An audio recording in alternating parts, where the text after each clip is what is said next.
I made the basket, and then I made another basket, and then somehow people, I don't know how, because I didn't really put myself out, but I had people approach me and say, could they buy a basket? So currently right now there's 10, you said roughly 10 professional basket makers on Nantucket, and you asked if we were making a living at it. Barely, yeah. That's how I got into it. I didn't have a job, and my grandparents says, well, let me teach you this.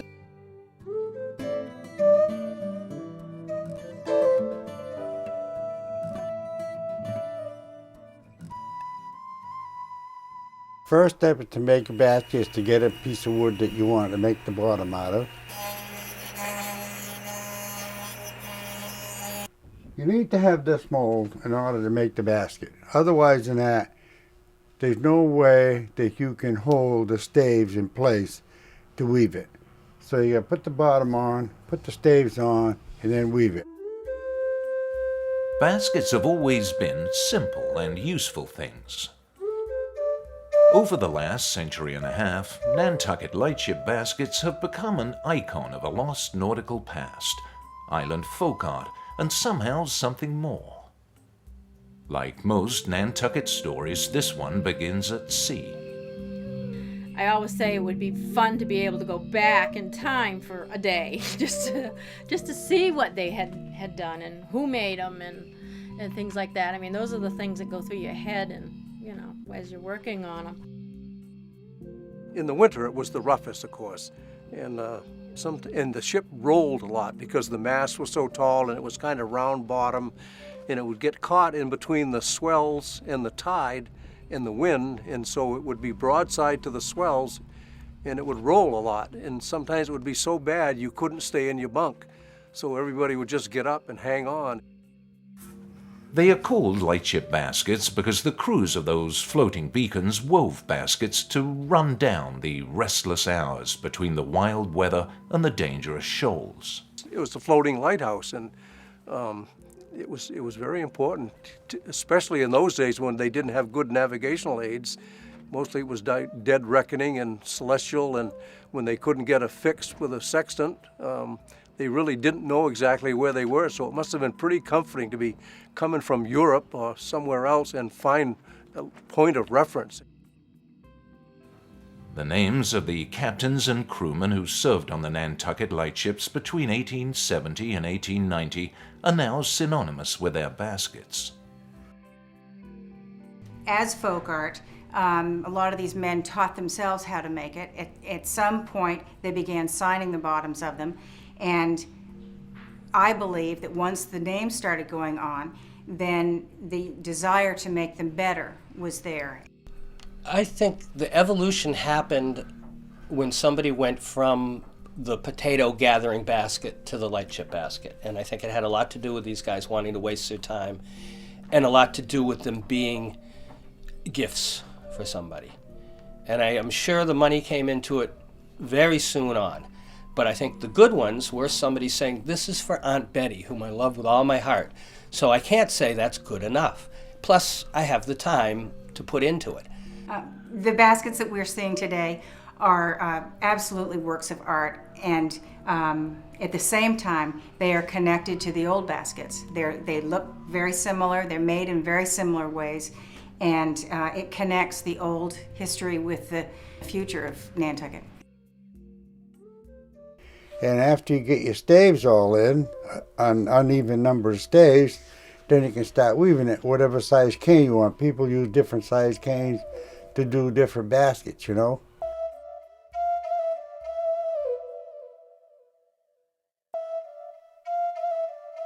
Definitely, I feel like I'm part of a lineage. And I love to trace that back. It makes me feel very connected to the history, and for me, the history of the lightship basket is a very important element in this whole, in the whole basket and the whole process. It's just, my lineage is that I learned from Reggie, who had Paul Whitten and Bill Severns, both were his teachers, and then both of them learned from Mitchie Ray, and Mitchie Ray was like a third generation basket maker. Mitchie Ray's father served on a lightship. His grandfather was a whaler. All of them made baskets, passing the craft across the generations. I did know a lot of the old basket makers, and the nice things, like with some of them, when they died, their wife would call me up and said, "My husband wants you to have this," and it might be a mold or two, or it might be a bunch of them. Jose Reyes was born in the Philippines and made his way to Nantucket just after World War II. The way I look at the lightship basket, the history of lightship basket making is basically pre-Reyes, or pre-1947, 48 when he first came to Nantucket, and post-Reyes. Pre-Reyes, it was basically the industry was predominantly open baskets. This traditionally here, without the lid, would have been your traditional Nantucket basket or lightship basket. And Reyes came along, and what he did is he took another shallow basket and inverted it, added leather loops to the back of the basket, and this particular one has an ivory clasp, but then it had the clasp in the front, and there we have the friendship basket. Families would buy their daughters baskets when they graduated out of high school, and that was like a rite of passage. So they would always get them as, from graduation time on. And Put the inside rim. I put the inside rim on like that, and then I use little nails, all right, quarter. And then the outside rim I put on, and I usually every 5 stays I put a nail, all right, to hold them together. And this is just a decorated piece to fill in where the stays come up and the 2 rims go together. You put a piece of rattan in there and then wrap it, and that's the only way you can hold it together. in the late 1950s, Charlie Sales put a whale on top of a basket. And then from there on, it became, let's decorate them. And now it's, grown from whales and seagulls and scallop shells to everything under the sun, pretty much. So, but I would have to say Jose and Charlie really started the ball rolling on having decorations on the baskets and things like that.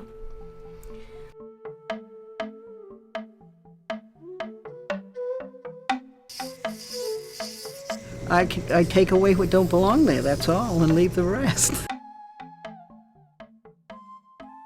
In 1960, I started working making things for Mr. Reyes. I had to do 100 3-inch sperm whales for him. And I said, okay, I would. Did all kinds of things. I mean, I've done, you name it, you got to go some to find something I haven't made. Friendship baskets are purses designed to be on a lady's arm. Today, some basket makers have pushed the limits of their craft into something approaching art. You're as likely to see baskets displayed on a shelf as you are to see them being used to carry things. You have to look at it, make sure it's coming out right. And then with the general fit, finish of everything, all the work you put into it, it has to represent that care. And I think that's kind of the hallmark of a good lightship basket, from the very first one to what's being made today. And that's what I've been trying to teach Will here, is, you have to learn the traditional before you can go into doing the bizarre like I do. I like to call it a little bit bizarre work, because it is. I mean, you're talking total art, because you have to force yourself to do stuff that you've never done before.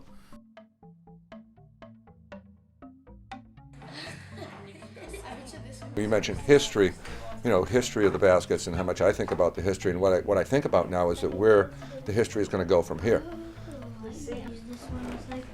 I always thought it was really cool that I got to learn from my grandparents, and now he's getting to learn from me.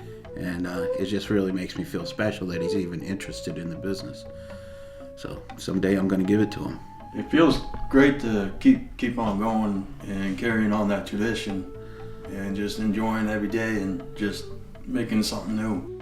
If the soul of a place can be found in tradition, if art can be found at the edges of that tradition, if history can be woven into a future, then a basket is still a simple and useful thing.